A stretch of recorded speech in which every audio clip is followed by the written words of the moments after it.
The crystalline halls of the Galactic Council trembled as the human delegation's makeshift ship punched through the station's outer shields. Ambassador Evelyn Chen steadied herself against the console as their retrofitted mining vessel, held together by duct tape and sheer determination, skidded to halt in what was supposed to be an impenetrable docking bay. "Nice landing, David," she muttered to her pilot, brushing debris from her worn military uniform. David Martinez grinned, his scarred hand still gripping the controls. "You said make an entrance." We made an entrance. Around them, dozens of alien species froze in shock. The Galactic Council hadn't invited humanity. In fact, they'd explicitly banned the primitive species from attending. But here they were, having jury-rigged a stolen FTL drive to a ship that shouldn't even achieve orbit. The Altarians, with their translucent bodies pulsing in distress, were the first to react. "Security. The humans were here about the Devourer," Evelyn announced, her voice cutting through the chaos as she stepped onto the pristine floor, leaving bootprints of Earth dirt behind. The mention of that name silenced everyone. The Devourer, the galaxy's apex predator that had consumed 17 systems in the past cycle alone. Every species in the Council had tried to stop it.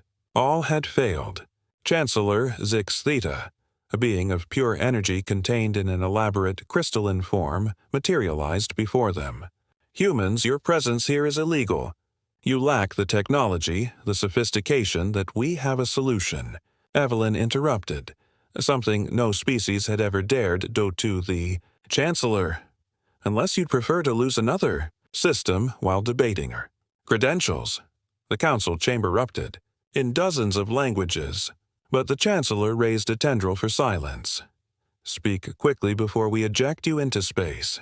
David stepped forward, pulling UPA holographic display from a device held together with electrical tape. "The Devourer isn't just hunting. It's following quantum signatures. Specifically, the signatures your fancy shields and weapons produce." "Impossible," scoffed the Zeranian representative, their 6 eyes blinking in sequence. "Our technology is beyond your comprehension. Your technology is why it finds you," Evelyn shot back. "Every advanced civilization it's destroyed used the same quantum frequency patterns. You're basically ringing a dinner bell." The room fell silent again. David continued. "We noticed because humans don't use those frequencies. Our tech is what you call primitive. Combustion engines, chemical rockets, nuclear fission, messy, inefficient, and completely invisible to the Devourer."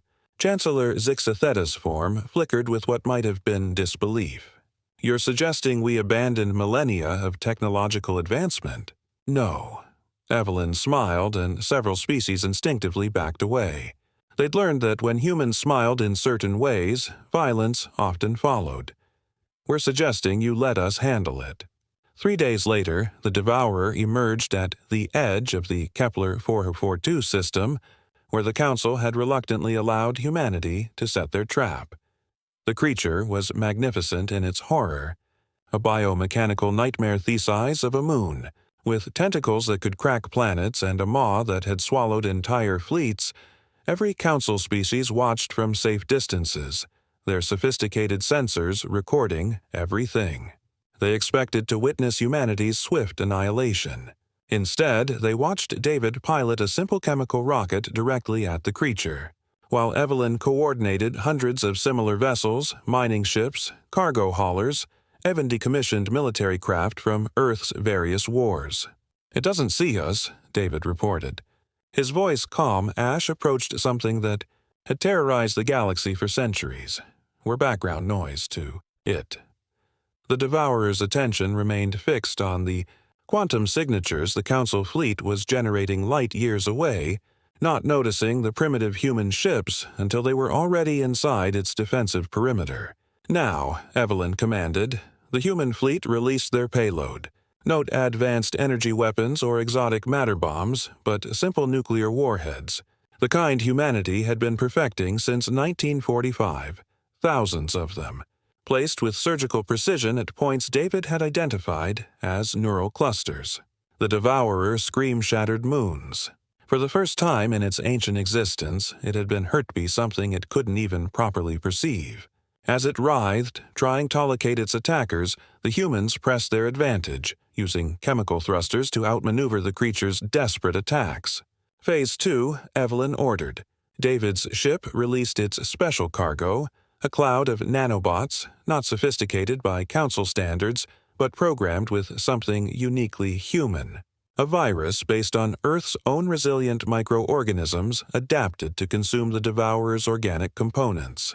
The apex predator that had terrorized advanced civilizations for millennia was being undone by techniques a Council scientist would have dismissed as archaic.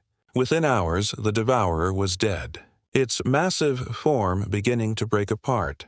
In the Council chambers, silence reigned. Finally, Chancellor Zixathta spoke, their voice carrying a new tone. Respect, perhaps even fear. How did you know this would work? Evelyn stood before the assembled representatives of the galaxy's most advanced civilizations, still wearing her patched uniform, still leaving Earth dirt on their perfect floors. Because humans have always been persistence hunters, she said simply. We don't need to be faster or stronger or more advanced. We just need to find a weakness and keep hitting it until something breaks. Your mistake was trying to out-evolve the Devourer. We just needed to be too primitive for it to understand, David added with his characteristic grin. Plus, we've gotten pretty good at killing things bigger than us. Started with mammoths, worked our way up. As the human delegation prepared to leave, their ships still held together by determination and duct tape, the Chancellor called out, "The Council formally invites humanity to join as full members." Evelyn paused at the doorway. "We'll think about it. But next time something threatens the galaxy, maybe don't wait until we have to crash your party." As their ship departed, leaving a trail of exhaust that made several species cringe, the galaxy's advanced civilizations were left with an uncomfortable truth. Sometimes the most dangerous species wasn't the apex predator. It was the one too stubborn to know it should be prey.